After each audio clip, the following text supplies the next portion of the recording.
No ano em que nasci, falavam-se 6.000 línguas no mundo.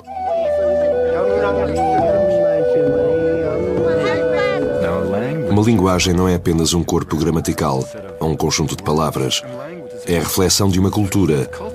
É um flash do espírito humano. Wade Davis. Antropólogo, etnobotânico, National Geographic, explorador de civilizações. Das 6.000 línguas faladas na Terra, metade não foram ensinadas às crianças. O que significa que, efetivamente, a menos que haja uma mudança, tornaram-se línguas mortas. O que isto significa é que, no período de uma geração, podemos perder metade do legado intelectual, social e espiritual da humanidade. Isto não tem de acontecer. Essas culturas não são tentativas falhadas da era moderna, são as únicas respostas a uma questão fundamental. O que significa ser-se humano e estar vivo?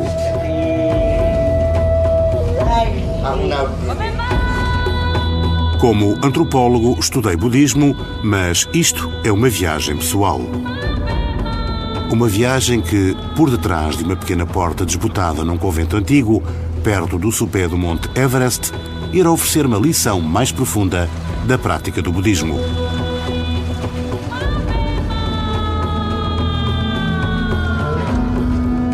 Luz no fim do mundo.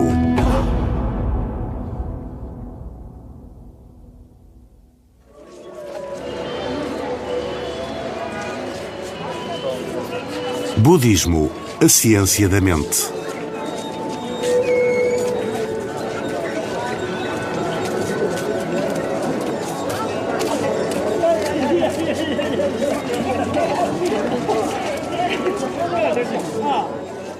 Como é que fazemos uma viagem espiritual no budismo? Onde começar? Quem seguir? Buda foi um professor que começou esta prática há 2.500 anos.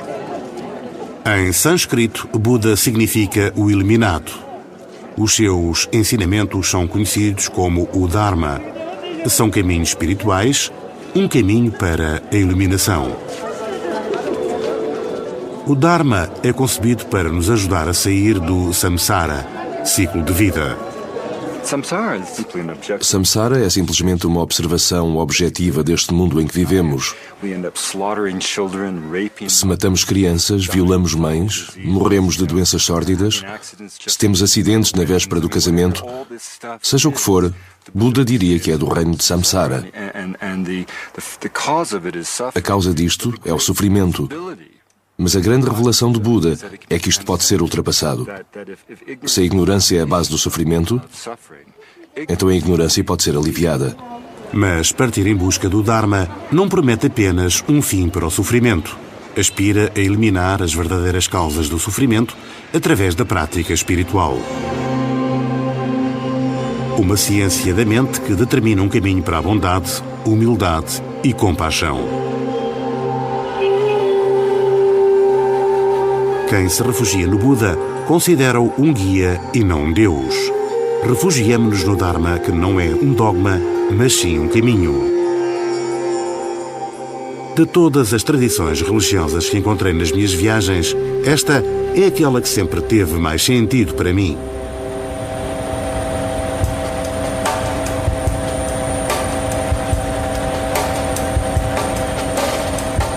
O meu percurso começa num velho helicóptero Mi-17, uma relíquia trepidante da Guerra Russa.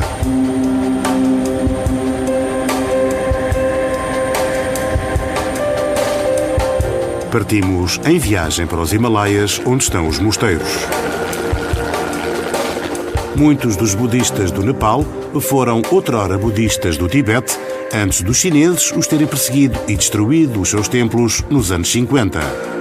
Escapando pelas montanhas, juntaram-se em mosteiros como Thupten Choling e Shiwung, onde se preparam neste momento para um grande festival.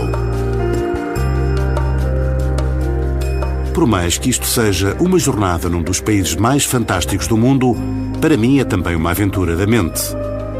é observar o que existe, descartando aquilo que é desnecessário e concentrar-me naquilo que oferece a verdadeira felicidade.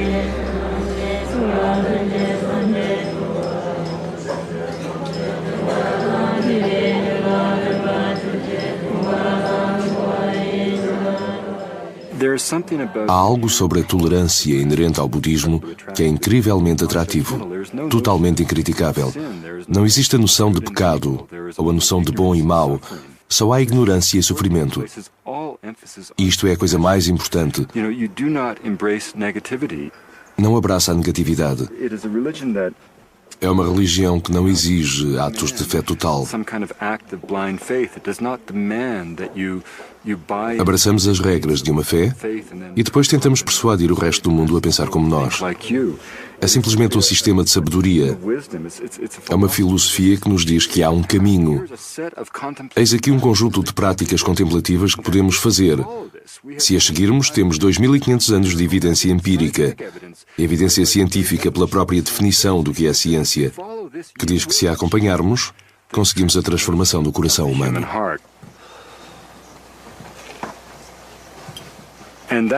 E é por isso que usamos o conceito ciência da mente budista, porque a evidência da eficácia desta prática é a serenidade conseguida por aqueles que a abraçam.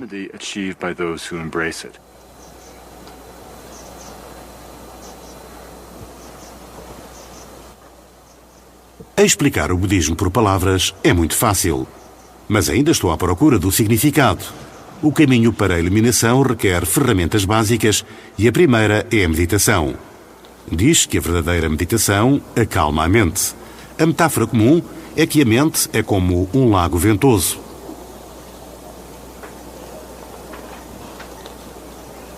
As ondas tornam impossível de ver o fundo, mas ao acalmar as ondas, a água, a visão, tornam-se claras. O primeiro guia na minha viagem é um médico tibetano, Sherab Barma. O estágio médico de Sherab demorou 7 árduos anos, um ano dedicado unicamente à meditação. Ainda hoje deixa a prática durante um mês por ano para regressar a uma gruta e meditar. You relax, I need meditation. Quando Sherab faz o diagnóstico de pulso, não é uma exibição trivial, obscura, não é um artifício. Tem sido, mesmo pelos termos científicos ocidentais, reconhecido que o diagnóstico tibetano pelo pulso pode ser extraordinariamente preciso. Para mim, a coisa fascinante é que, usando a sua intelectualidade médica neste desafio, no momento do diagnóstico, ele também usa totalmente a sua mente meditativa, atenta nesse momento. Okay, please can I see your trunk?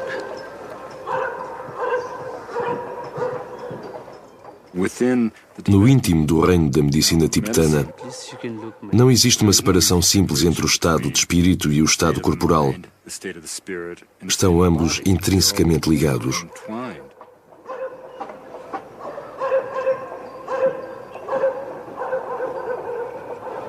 Okay. So you're... É saudável, mas vejo nos seus olhos e nas leituras do seu pulso que tem um pequeno problema que o preocupa. It's little bit your maintenance problem. Penso que está a fazer planos. Make a planning lots of Tem muito em que pensar ou algo assim. or something like that I feel because Eu sinto porque o seu coração envia uma mensagem de que está um pouco cansado ou não tem dormido bem. Algo assim que o preocupa. Então o que está a dizer é que a minha mente precisa de acalmar? É isso que está a dizer? so you need Você precisa de descansar um pouco. E se puder, faça meditação. É importante. it's important. Sherab vê que a minha mente e pensamento estão num turbilhão. Preciso de encontrar calma. Isto é uma busca de significado, não para a próxima vida, mas para esta, agora. O santuário de Thupten Choling. Desde que os budistas fugiram do Tibete, este mosteiro tornou-se um dos principais centros do mundo espiritual tibetano. Os 800 monges e freiras que aqui vivem estão a preparar-se para o Mani Rimdu, uma celebração da compaixão que representa a libertação do samsara para todos os seres do mundo.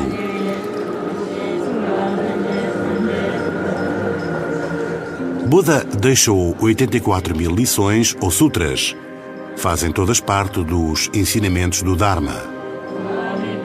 O sentimento de serenidade na aula das orações é extremamente comovente.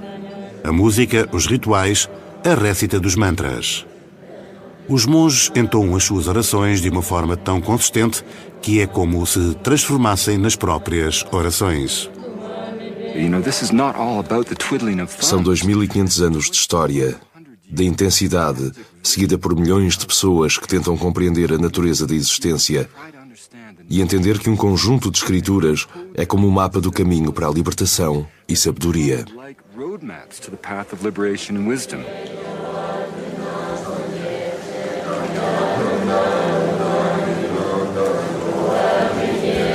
Os lenços ou katas que os monges lançam representam a natureza do karma, o princípio de dar e receber. São ambas ofertas e apelos a Trungchen Rinpoche, o superior do convento Thupten Choling, um professor de Sua Santidade, o Dalai Lama, e um dos seres iluminados mais venerados no mundo budista. Rinpoche significa o abençoado, não o ser humano, mas aquele que se tornou único com os ensinamentos. Ele é professor e ensinamentos. Ele é a personificação do caminho do Buda, não pelo seu próprio sentido de ego, mas porque transcendeu o ego e tornou-se uma essência da prática budista.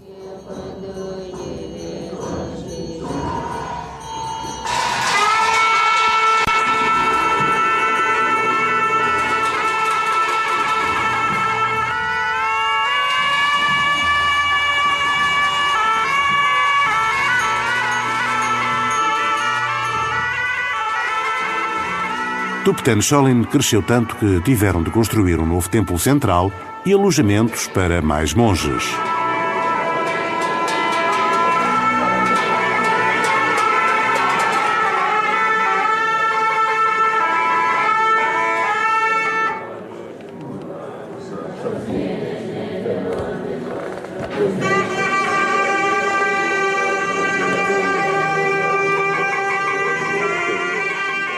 Temos uma audiência com Rinpoche e é um pouco assustador. Passei a vida toda a obter conhecimentos na universidade e em estudos no terreno, mas Rinpoche passou a vida em busca de sabedoria e iluminação através da prática contemplativa.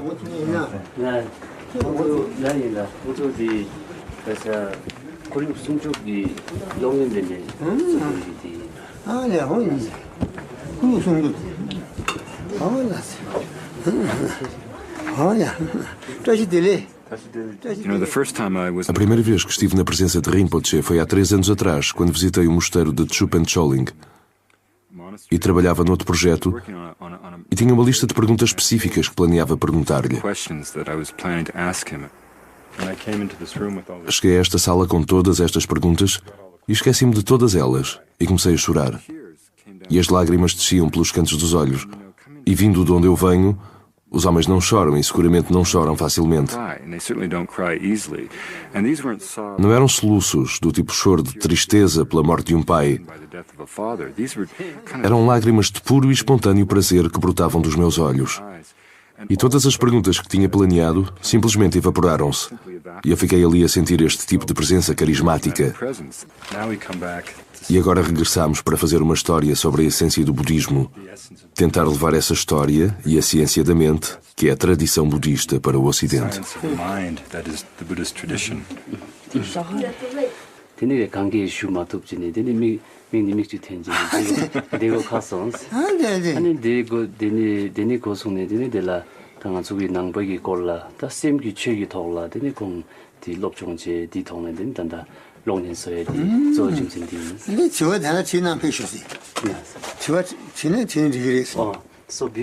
Ele irá responder às suas questões, por isso, se quiser, pode fazê-las agora. Perguntar a Trungchen Rinpoche sobre o budismo é um pouco como perguntar a São Pedro sobre a Bíblia. Existem poucas mentes tão brilhantes e claras no planeta. Mas terei certamente tempo para as minhas perguntas. Rinpoche virá connosco ao festival Mani Rindu, em Shiwong, um mosteiro não muito longe daqui, voando de helicóptero. Então preparamo-nos para partir.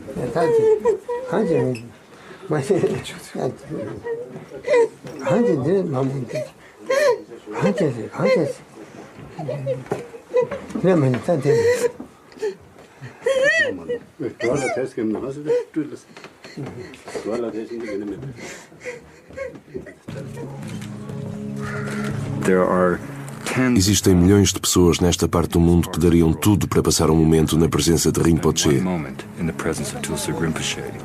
E nós fomos abençoados por ele.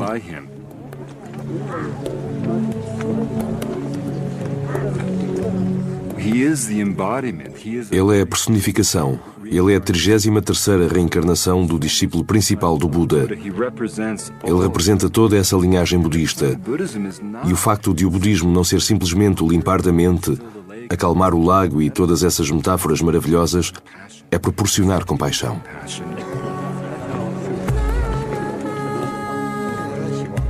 Rinpoche é a prova viva que a compaixão pode ser atingida como um meio de estar, que a prática contemplativa resulta em serenidade e iluminação. É isto que significa a ciência budista da mente. É a busca empírica da verdade. Mas para mim, a coisa mais extraordinária é a consciência de que existe realmente um caminho que pode conduzir à transformação da mente e do espírito.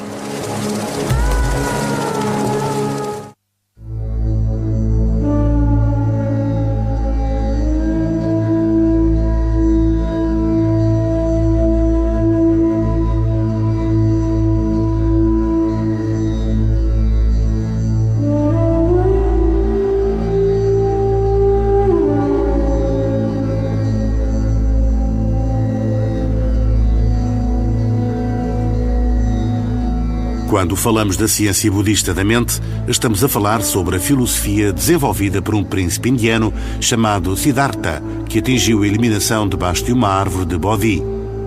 Siddhartha tornou-se o Buda. Mosteiros como Thubten Choling, aquele que acabamos de deixar, e este Shiwong são os receptáculos do pensamento budista tibetano. Os problemas nos dias de hoje é que Shiwong, em particular, está vulnerável. Houve uma sublevação maoísta no Nepal durante a última década e quase todos os monges de Shiwong fugiram para a segurança de Thubten Choling. Agora, apenas 8 residem aqui a tempo inteiro. Mas nesta altura do ano, quando o Shiwong retoma vida, peregrinos tibetanos, sherpas e dignitários, todos vêm aqui para o Mani Rindu.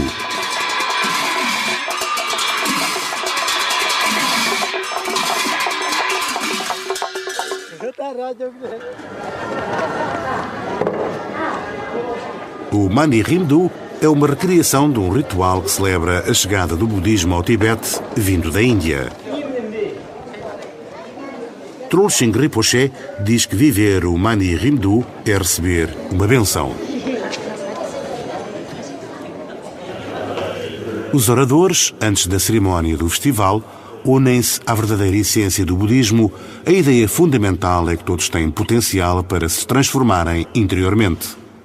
Todos nós temos a nossa joia perfeita enterrada nas profundezas da terra. Tudo o que precisamos são ferramentas para encontrar. O Dharma é concebido para remover tudo o que obscurece a nossa verdadeira natureza budista.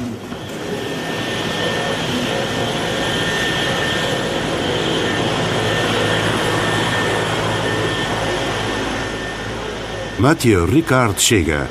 Vou à procura dele como sendo o meu terceiro guia espiritual nesta jornada. Mathieu foi, outrora, um cientista de renome no Instituto Pasteur, em Paris.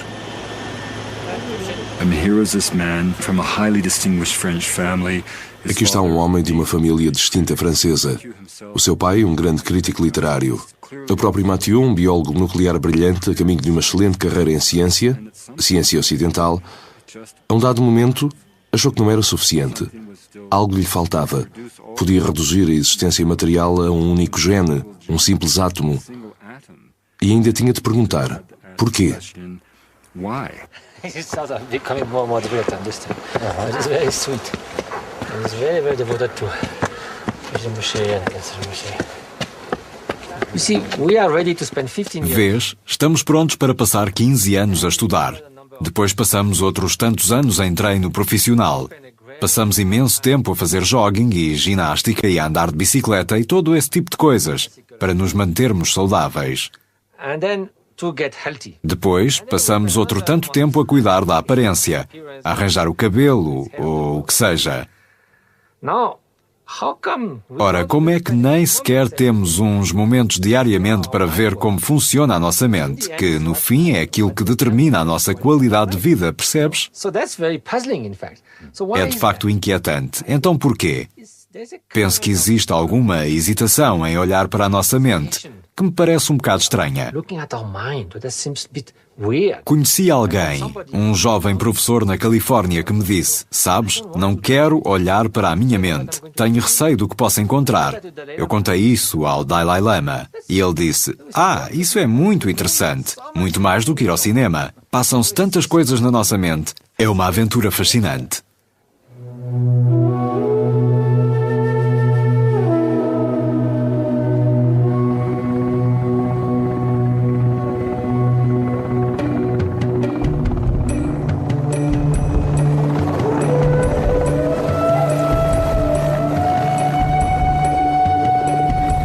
Enquanto os monges se preparam lá embaixo para o Mani Rimdu, fazemos um desvio com Trungchen Rinpoche a uma montanha acima de Shiwong. É um local com profundo significado espiritual, ao qual não vai há quase 40 anos.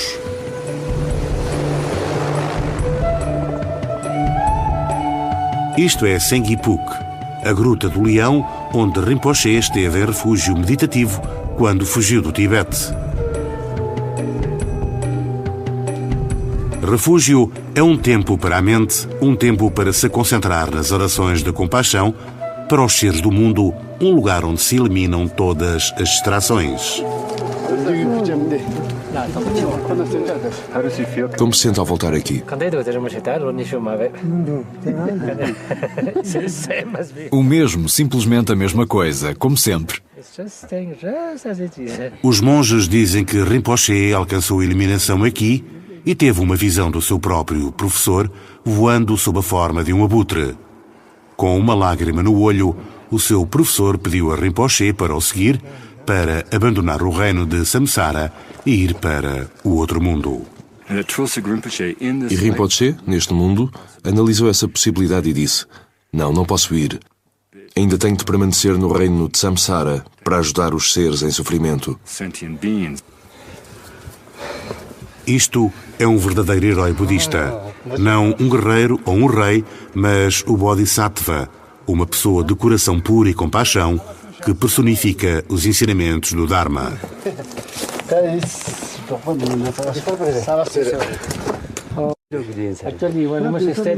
Este é o lugar onde Trungchen Rinpoche esteve.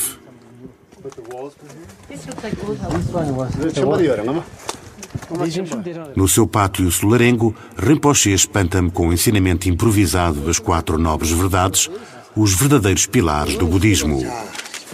Já conhecia as 4 nobres verdades. Como académico, sei-as de cor. Mas não é o mesmo que recebê-las de Rinpoche e através da tradução de alguém como Mathieu Ricard. Então a primeira. Quando Buda deu os primeiros ensinamentos depois da iluminação, o primeiro ensinamento que deu foi sobre a forma da verdade, que é, na realidade, o reconhecimento da existência do sofrimento. Reconhecer e aceitar que esse sofrimento tem uma causa e condição, essas que podem ser dissipadas. A primeira nobre verdade é que toda a vida é sofrimento. Agora, sofrer não significa necessariamente miséria e não é uma observação pessimista ou mesmo nihilista. É simplesmente uma avaliação objetiva da realidade que a vida é sofrimento, que todos envelhecemos. A segunda nobre verdade é a ideia de que o próprio sofrimento está baseado na ignorância. E a ignorância não significa estupidez.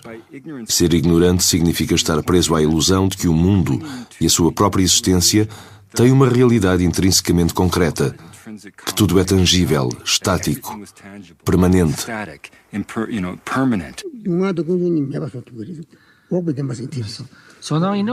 Então agora, para afastarmos a ignorância e as toxinas mentais, misérias e aflições, temos de nos apoiar em alguém que tenha mais sabedoria do que nós, mais compreensão. Daí a noção de um amigo espiritual ou de um professor espiritual que nos mostra o caminho, que nos indica como retirar os véus da ignorância. A terceira nobre verdade é a ideia de que o sofrimento pode ser aliviado através da prática espiritual, que a ignorância pode ser banida do reino da percepção, que na verdade podemos encontrar uma solução para este dilema humano. E claro, a quarta nobre verdade é a delineação de uma prática contemplativa específica, um caminho de sabedoria que promete, se seguido, transcender o reino do sofrimento.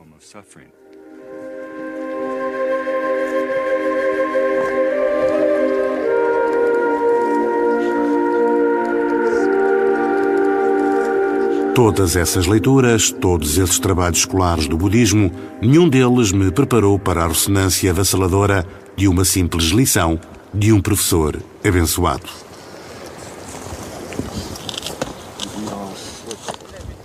Lemos todos estes livros e depois ouvimos alguém como ele. Sim, claro, é óbvio.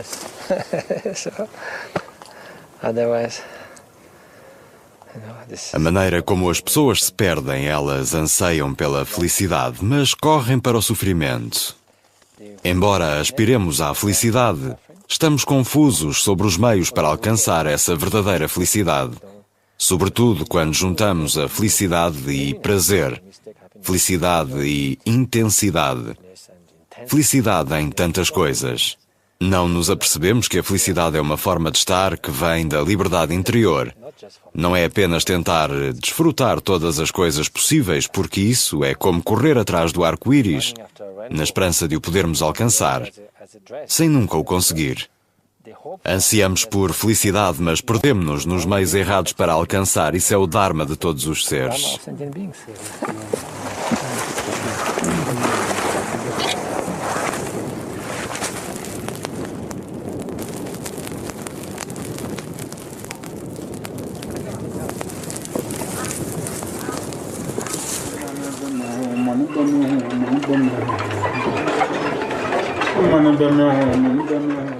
De volta ao mosteiro Shiwong, o pátio está transformado num teatro redondo para o espetáculo de Mani Rimdu. Ele conta a história da chegada do budismo ao Tibete, mas também é uma celebração da totalidade da experiência humana.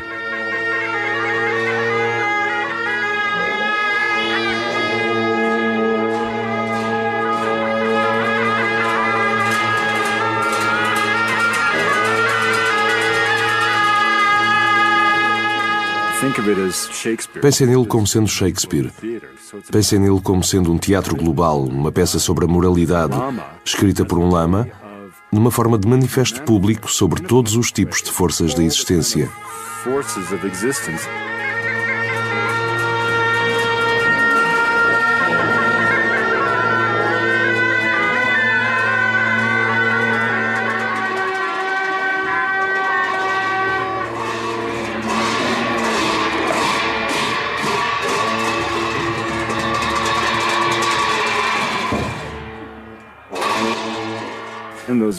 E estas máscaras que representam determinados seres, determinados deuses, também são de certa forma metafóricas. Elas representam.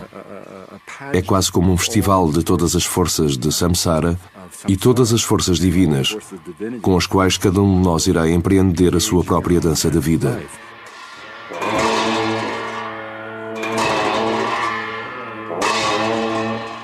Símbolos de confrontos com demónios, o positivo com o negativo. Cada dança é um ensinamento budista.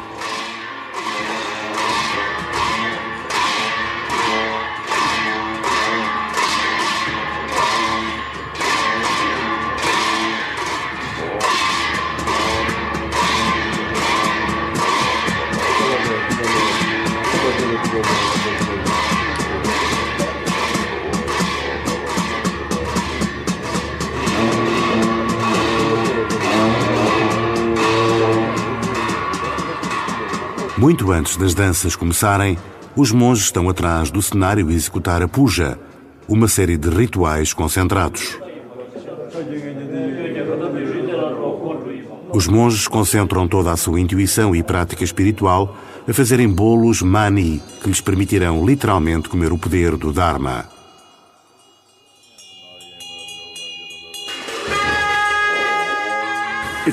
É como todos os rituais. O que é que faz de um ritual uma tradição espiritual? O ritual intenta aquietar o momento, concentrar a mente, levar-nos à presença do Espírito, à presença de Deus. Isto é o ponto principal de qualquer tradição ritual.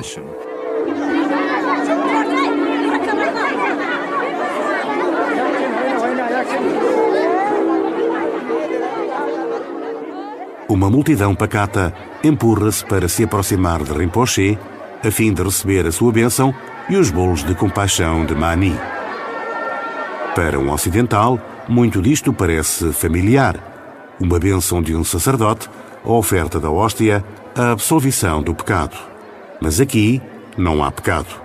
Existe apenas a recordação repetida de que a ignorância que se interpõe no caminho da sabedoria e da felicidade pode ser ultrapassada pelo caminho límpido do Dharma. De certa forma, o budismo não é uma filosofia nem uma religião. É estritamente um caminho de sabedoria.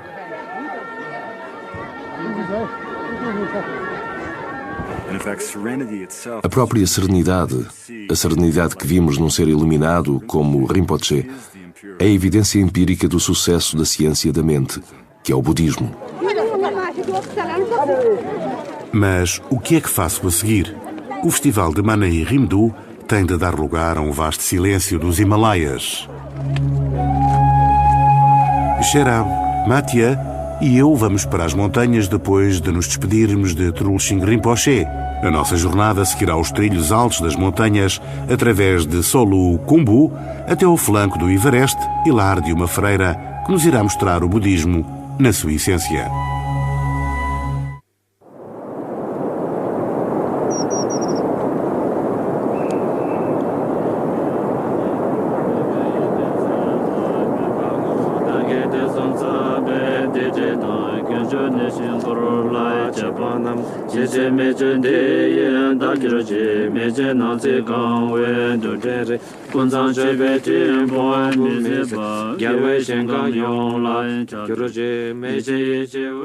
A lição mais básica de ciência é ter uma hipótese antes de iniciar uma experiência. Depois, registramos as nossas observações e tiramos conclusões. Com a ciência da mente, os primeiros budistas observaram que através da prática contemplativa alcançavam felicidade e sabedoria. Chegaram à conclusão que o Dharma funcionava. 2500 anos depois, cientistas ocidentais analisaram o cérebro de monges budistas, incluindo o de Mathieu Ricard, para ver o que acontece no interior do cérebro de um meditador experiente. Surpreendentemente, a própria estrutura do cérebro está alterada. A ciência ocidental revela que o Dharma pode literalmente transformar o ser humano. Para os monges, as experiências foram divertidas, mas não verdadeiramente necessárias. Eles já sabiam o que fazia a meditação. Eles já tinham uma prova empírica de vidas mudadas pelo Dharma, as suas próprias vidas. Então, no Ocidente, quando falamos em meditação, as pessoas têm a ideia exótica de se sentarem debaixo de uma árvore, rezar e passar bem o resto do dia. Um tipo de relaxe. Ou dizem muitas vezes quando meditamos, temos de limpar a mente de todos os pensamentos, não é? Pois então existe um verdadeiro equívoco sobre o significado da meditação. Para a maior parte de nós, quando pensamos em meditação, e muitos de nós já o tentaram, todos, desde os médicos até aos religiosos, dizem-nos que devíamos tentar fechar os olhos, ficar quietos, e as nossas mentes explodem, cheias de coisas.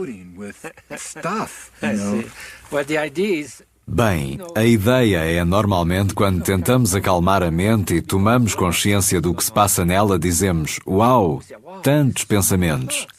Nunca mais acabam." Na realidade, começamos a ter consciência do que é que nos vai na mente, desde que acordamos até nos deitarmos, porque estamos cheios de pensamentos. Porque a nossa mente é como uma criança mimada, está em constante movimento para aqui e para ali, a pensar no passado, imaginando o futuro, nunca está no momento presente. Então tentamos concentrar-nos na mente. E dizemos que ela é como uma borboleta. A borboleta pousa numa flor e vai-se embora por nenhuma razão aparente. Depois regressa. Tudo bem, é uma distração, mas devíamos trazê-la de volta. Então a meditação ajuda-nos a dominarmos a nossa mente. E dominar a mente não é a ausência de liberdade. Algumas pessoas pensam que ao controlarem a mente reduzem a sua liberdade, mas pense no exemplo do marinheiro no mar. O que é a liberdade? Deixar o barco ir à deriva conforme sopram os ventos e correntes? Isso não é liberdade. É andar à deriva. A verdadeira liberdade é pegar no leme e navegar para onde queremos ir. Isso é liberdade. Por isso a liberdade é conseguirmos controlar a nossa mente.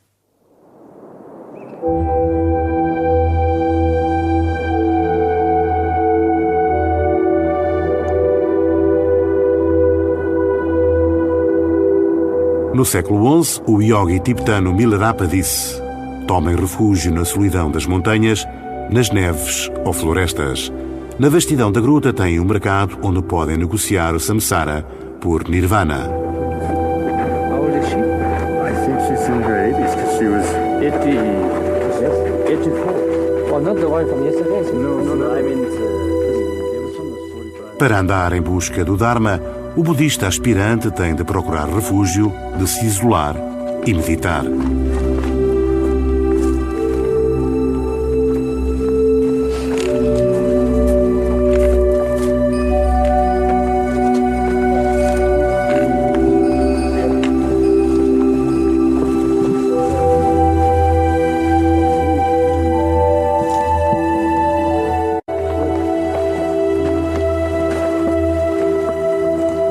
Atrás desta porta vive Tetsan Ani. Ela é uma freira que vive em isolamento há 45 anos, nunca abandonando os limites da sua cabana. Ela reduziu a sua prática religiosa a 3 mantras simples, orações para o bem-estar de todos os seres sencientes, recitados repetidamente durante todo o dia. Aqui estava esta mulher, uma mulher extraordinariamente bela na sua juventude, dedicada ao Dharma, que de repente foi assediada por um pretendente, um mercador abastado que tinha o poder de exigir desposá-la.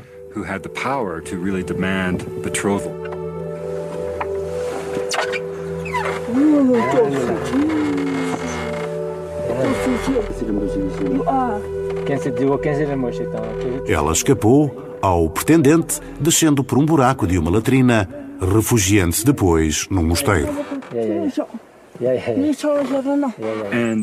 Ela é uma lenda nesta região. Todos os Sherpas que se dirigem para o Everest vão até ao seu refúgio prestar-lhe homenagem, mas nunca ninguém a viu. Nunca foi fotografada e certamente nunca foi entrevistada. Ela não está totalmente isolada do contacto humano. Recebe alimento 2 vezes por dia e Sherab cuida da sua saúde.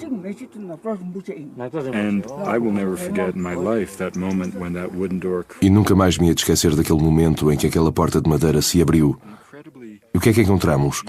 Encontramos de facto um ser incrivelmente entusiasta, falador, acolhedor.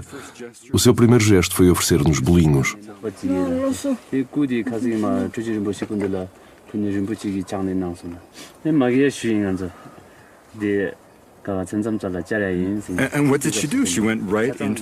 E ela foi diretamente para o Dharma. E depois disse ao Mathieu que era fantástico aquilo que fazíamos em termos religiosos, que o respeitava, que era bonito, mas que tudo se resumia a um único mantra.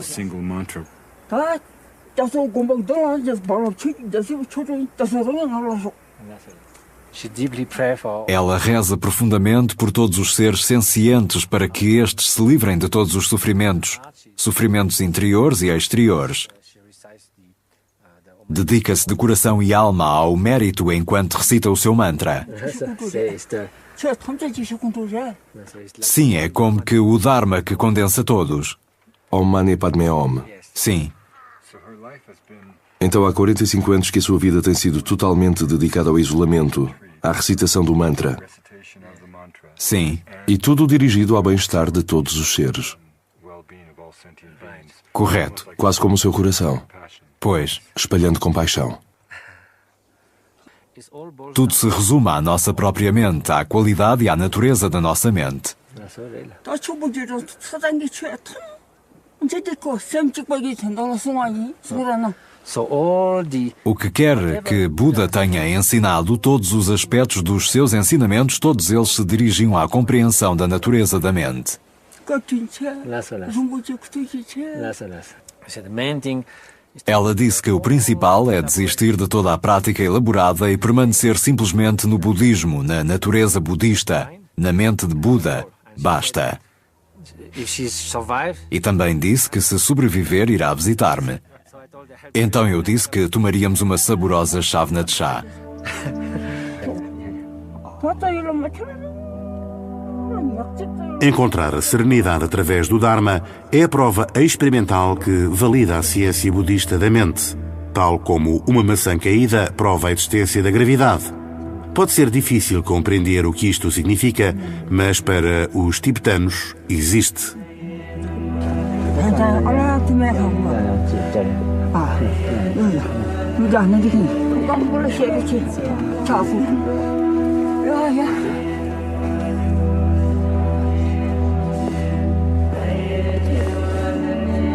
상대와 서서 그랬는데 되네 털어서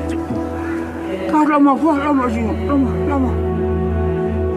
Muitos tibetanos não acreditam que já fomos à Lua, mas nós acreditamos. Nós podemos não acreditar que eles alcançam a iluminação nesta vida, mas eles acreditam.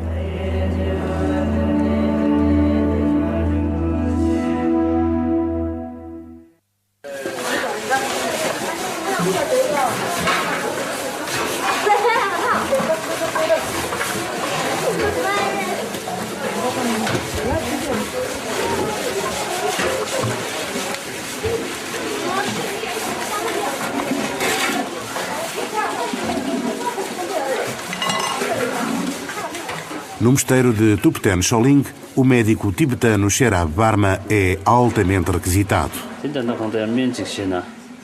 Em um dia, ele irá observar mais de uma centena de pacientes, diagnosticando tudo desde cataratas a inalação de fumo das lareiras nas cozinhas. Outrora, um lama escreveu que a eficiência e a ciência ocidental deram um grande contributo para as necessidades menores. No Ocidente, passamos a maior parte do nosso tempo a tentar que as pessoas vivam até aos 100 anos sem perderem o cabelo ou os dentes. Os budistas passam o seu tempo a dar um significado à existência. Os budistas passam a vida inteira a preparar-se para um momento no qual nós passamos a maior parte das nossas vidas a pretender que não existe. O momento da morte. No Ocidente, penso que estamos sempre a confundir o conhecimento com a sabedoria. Estamos sempre a ver isto nos idosos do Ocidente. Eles dizem: trabalhei tanto, construí a General Motors e vou morrer? Ou então tenho 15 doutoramentos de Harvard, Princeton e Oxford, sei tudo sobre átomos, estive em todas as conferências e até ganhei o prémio Nobel e vou morrer? E não querem pensar nisso. A essência do budismo é a noção de que toda a vida é efêmera, todo o momento é precioso e temos uma escolha.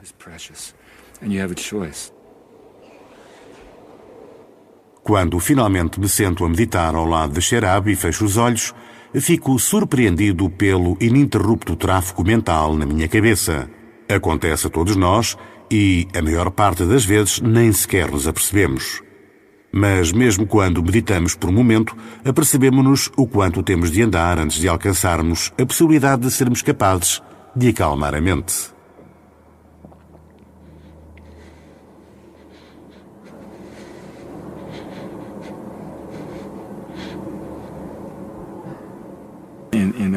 Nesse momento de meditação em particular, nesse espaço, os pensamentos correm na mente e a metáfora usada pelo budismo é que a mente é como um lago ventoso, com o vento a levantar as ondas e a causar turbulência na água. E se de alguma forma conseguirmos acalmar a mente, podemos ver o lago límpido. Assim, à medida que aprofundamos este estado de meditação, por vezes as mais puras emoções vêm à tona. Muitas vezes os novatos choram, pois a meditação é permitir-se pela primeira vez estar calmo. E o estar calmo é vislumbrar a verdadeira natureza das coisas. Tal como muitos de nós no Ocidente, eu vivo muitas vezes num remoinho de frenéticas atividades, correndo contra o tempo, definido o sucesso por padrões do mundo material, livros, graus académicos, credenciais de qualquer tipo. Para o budismo, isto é a essência da ignorância. Eles relembram-nos que toda a vida envelhece e morre, que todas as posses definham. E oferecem-nos uma alternativa, um caminho de sabedoria, longo e difícil, mas para mim, irresistível.